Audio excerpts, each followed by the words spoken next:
ਦੇ ਵਿਚਾਲੇ ਰਾਮ ਰਹੀਮ ਦੀ ਜੇਲ੍ਹ ਵਾਪਸੀ ਹੋ ਰਹੀ ਹੈ ਔਰ ਸੋਸ਼ਲ ਮੀਡੀਆ ਤੇ ਰਾਮ ਰਹੀਮ ਲਾਈਵ ਹੋਇਆ ਤੇ ਮੁੜ ਜੇਲ੍ਹ ਜਾਣ ਤੋਂ ਪਹਿਲਾਂ लाइव होया राम रहीम। और कोई तरीका तो हो नहीं सकता। बाकी आप किसी एक्सपर्ट से पूछें कि आप कैसे इस चीज़ को रोक सकते हैं, कैसे कोई लॉक है या कोई आपका सेफ्टी है वो कैसे की जा सकती है, तो वो इसके स्पेशलिस्ट ही आपको बता सकते हैं। पर हमारे ख्याल से सावधान रहना चाहिए।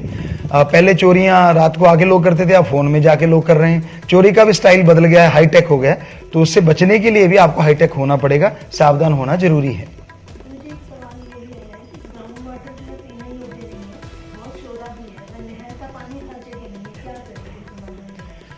आप चेक करें, साइंटिस्टों ने काफ़ी इसके लिए शायद चीज़ें तैयार कर दी हैं।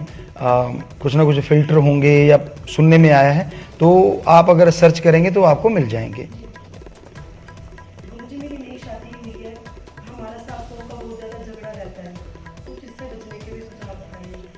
बेटा ज़्यादा लड़ाई होती हो तो सुमन करें, नहीं मानते आप तो एक कोई भी इलायची है तो उसका एक दाना जाड़ के नीचे दबा के रखें जब तक लड़ाई हो रही है, दोनों में से कोई एक, तो यकीनन लड़ाई हट जाएगी आपकी धीरे धीरे।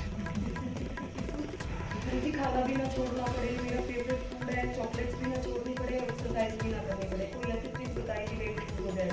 सपना लिया करो बेटा क्योंकि सपने में ये चीजें हो सकती है, अदरवाइज तो खाने पीने में कंट्रोल करना पड़ेगा।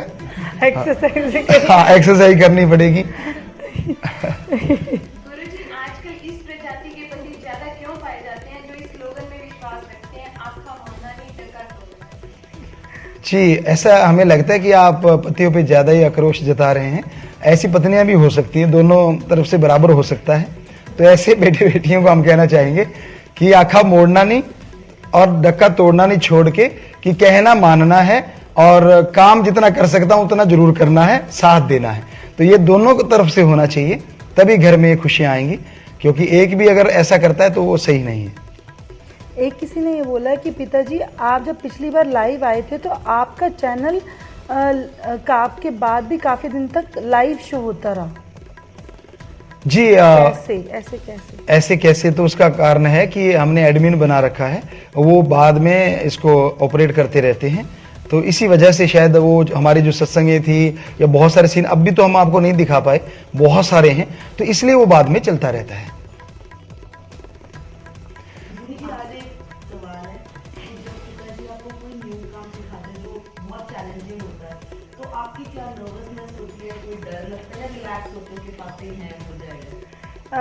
मेरे को पहले जब कोई काम ऐसा होता है, इतना बड़ा होता है, तो पहले मैं पापा जी से घबराहट होती रहती हूँ, कैसे करूँगी, ये तो कैसे होएगा, मेरे से होएगा नहीं। तो फिर पापा जी पॉजिटिव करते हैं और बकअप करते हैं एक पापा की तरह, नहीं बेटा तू कर सकती है, हम तेरे पापा हैं, हम कराएंगे ना। तो फिर उस मोटिवेट करते हैं पापा जी। फिर उसके बाद मेरे में आ जाता है कि नहीं मैं अब कर सकती। फिर उसके बाद फिर नहीं, फिर कोई ऐसा नहीं होता कि मैं थक गई या पापा जी से आपने एक्सरसाइज घबराया, फिर नहीं, फिर पापा जी ने कहा है तो इस पे करना है, और हो भी जाता है पापा जी। बिल्कुल होता है, क्योंकि बचपन से ही मोटिवेट करते रहे हैं, तो अब इतना कॉन्फिडेंस आ गया है कि हाँ पापा ने जो कहा ये काम, और काम कौन से करने हैं, मानवता भलाई के करने, अच्छे काम करने, कोई अपना पर्सनल काम नहीं इसने कहना ना, हमें कोई इसका होता है। तो सिर्फ ये होता है कि कैसे और अच्छे कर्म करें, या मैं जो भी काम करूं अच्छा ही करूं। तो हमसे बचपन से ही पूछते, छोटी छोटी चीज, अब बाल खड़ा हो गया तो ये पापा कैसे बैठे, और छोड़ो, तो हम बचपन में बता दें कि बेटा ऐसे कर ले थोड़ा सा, जैसे अब खड़ा हुआ पड़ा तो ऐसे कर देते थे कि हाँ बेटा थोड़ा सा ऐसा। वो तो एक कहने की बात है, असलियत बात यह है कि बेटियां जिस भी घर में हैं वो बच्चे जानते हैं, परिवार जानते हैं, वहाँ तमीज बहुत आ जाती है। बेटियां तहजीब लेके आती हैं, तमीज सिखाती हैं, और बेटियां लक्ष्मी का रूप हमारे धर्म कहते हैं। तो हम तो यही कहना चाहेंगे कि घर घर में बेटी जरूर हो, बेटा भी कम नहीं होता, कोई बेटे की हम ऐसा नहीं कि उसका कोई विरोध करते हैं, लेकिन एक बेटी भी अगर साथ में हो तो पूरे घर में कैसे रहना है कैसे नहीं, क्योंकि हमारे पवित्र वेदों में भी धर्मों में लिखा है कि बेटी जो माँ का रूप होती है, छोटे से होकर अपने माँ बाप का माँ बन जाती है, ऐसे नहीं खाते, ये नहीं पहनते, वो नहीं करते, बड़ी होती है फिर जैसे शादियां हो जाती हैं तो फिर अपने पत्नी तो है ही, माँ का भी रोल अदा करती है। आप ये पहन के जाओ, आप ये खाया करो, आप वो खाया करो, बच्चे हो गए उनकी माँ तो है ही। तो इसलिए धर्मों में बेटियों को माता का रूप भी दिया गया है। तो जरूरी है कि आप बस अमल करें और उस पर चलें। नहीं नहीं ना ना, रोना नहीं बेटा, आशीर्वाद। तो समय भी काफ़ी हो चला है, उदास नहीं होना, बिल्कुल भी नहीं बेटो क्योंकि ये माँ भी मानती है हमें, अपना बाप भी, गुरु तो है ही। सो कहने का मतलब हर बेटी ही ऐसी होती है, भावुक होती है अपने पापा के लिए, अपनी माँ के लिए, परिवार के लिए, पूरे के लिए। इसलिए तो हम कहते हैं कि बेटी होना बहुत ज़रूरी है, और वो भी बहुत गुणों वाली हो तो कहना ही क्या है। दुनिया का कुछ नहीं कहा जा सकता, दुनिया अपने हिसाब से सोचती है, और बेटी का एक अपना परिवार तक सीमित होता है दायरा, वो उस बारे में फोकस रहती है। तो समय काफ़ी हो चला है, सबको आशीर्वाद। और आज वो लड्डू नहीं आया है, इसलिए लड्डू बड़ा, मतलब हमें नहीं लगता कि अंदर कहीं लड्डू रखा हुआ है, तो लड्डू बड़ा नहीं। हाँ आशीर्वाद बेटू। तो होता ही है कि मम्मी पापा की जब बात चलती है, भावुकता आना बेटियों के लिए लाजमी होता है, और गुरु हो फिर मम्मी पापा तो फिर कहना ही क्या। तो हर गाइड किया है, बात बात पे गाइड किया है। सो आशीर्वाद आप सब भी, सबको भी आशीर्वाद, मालिक सबको खुशियां दे, बहुत बहुत आशीर्वाद, आशीर्वाद।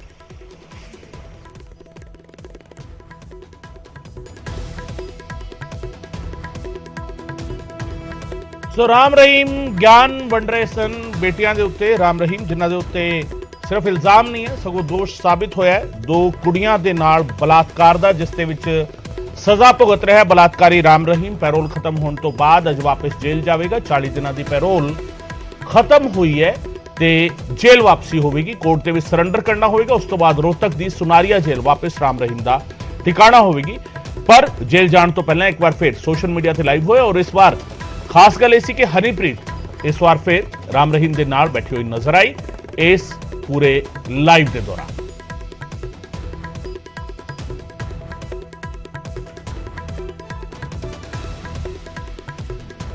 ਉਧਰ ਨਿਊਜ਼ 18 ਦੀ ਖਬਰ ਦਾ ਅਸਰ ਹੋਇਆ, ਹਥਿਆਰਾਂ ਦੀ ਪ੍ਰਦਰਸ਼ਨੀ ਕਰਨ ਵਾਲੇ ਸਰਪੰਚ ਤੇ FIR ਦਰਜ ਹੋਈ ਹੈ। ਕਪੂਰਥਲਾ ਪੁਲਿਸ ਨੇ ਮਾਮਲਾ ਦਰਜ ਕੀਤਾ ਹੈ। ਸਰਪੰਚ ਨੇ ਪਿਸਤੌਲ ਦੇ ਨਾਲ ਅਪਲੋਡ ਕੀਤੀ ਸੀ ਵੀਡੀਓ। 2 ਹੋਰ ਲੋਕਾਂ ਦੀ ਪਹਿਚਾਣ ਕਰਨ ਤੇ ਪੁਲਿਸ ਜੁਟੀ ਹੋਈ ਹੈ। ਕਪੂਰਥਲਾ ਪੁਲਿਸ ਨੇ ਮਾਮਲਾ ਦਰਜ ਕੀਤਾ ਹੈ। ਹਥਿਆਰਾਂ ਦੀ ਨੁਮਾਇਸ਼ ਕਰਨ ਵਾਲੇ ਸਰਪੰਚ ਤੇ FIR ਦਰਜ ਕੀਤੀ ਗਈ ਹੈ। ਕਪੂਰਥਲਾ ਪੁਲਿਸ ਨੇ ਇਹ ਮਾਮਲਾ ਦਰਜ ਕੀਤਾ, ਜਦਕਿ 2 ਹੋਰ ਲੋਕ ਜਿਹੜੇ ਉਸ ਦੇ ਨਾਲ ਸੀਗੇ ਉਹਨਾਂ ਦੀ ਪਛਾਣ ਕਰਨ ਦੇ ਵਿੱਚ ਪੁਲਿਸ ਜੁਟੀ ਹੋਈ ਹੈ। ਸੋਸ਼ਲ ਮੀਡੀਆ ਤੇ ਵੀਡੀਓ ਵਾਇਰਲ ਹੋਈ ਹੈ, ਉਹ ਜਿਹੜੀ ਹੈ ਜਿਹ 'ਚ ਨਜ਼ਰ ਆ ਰਹੇ ਨੇ ਜਿਹੜੇ ਸਰਪੰਚ ਨੇ ਲਖਵਿੰਦਰ ਸਿੰਘ ਫਰੀਦ ਸਰਾਏ ਦੇ ਹੈਗੇ ਨੇ, ਤੇ ਉਹਨਾਂ ਤੇ ਜਿਹੜੀ ਅਸੀਂ FIR ਜਿਹੜੀ ਆ 323 ਜਿਹੜੀ ਅੰਡਰ ਸੈਕਸ਼ਨ 188 IPC ਜਿਹੜੀ ਆ ਧਾਰਾ ਦੀ ਅਸੀਂ ਦਰਜ ਕਰ ਲਈ ਹੈ। ਤੇ ਉਹ ਜਿਹੜੇ ਹਥਿਆਰਾਂ ਨੂੰ ਜਨਤਕ ਤੌਰ ਤੇ ਜਿਹੜਾ ਹੈ ਉਹ ਦੁਰਵਰਤੋਂ ਕਰ ਰਹੇ ਹਥਿਆਰਾਂ ਦੀ, ਉਹਦੀ ਅਸੀਂ ਵੈਰੀਫਾਈ ਕਰ ਰਹੇ ਹਾਂ।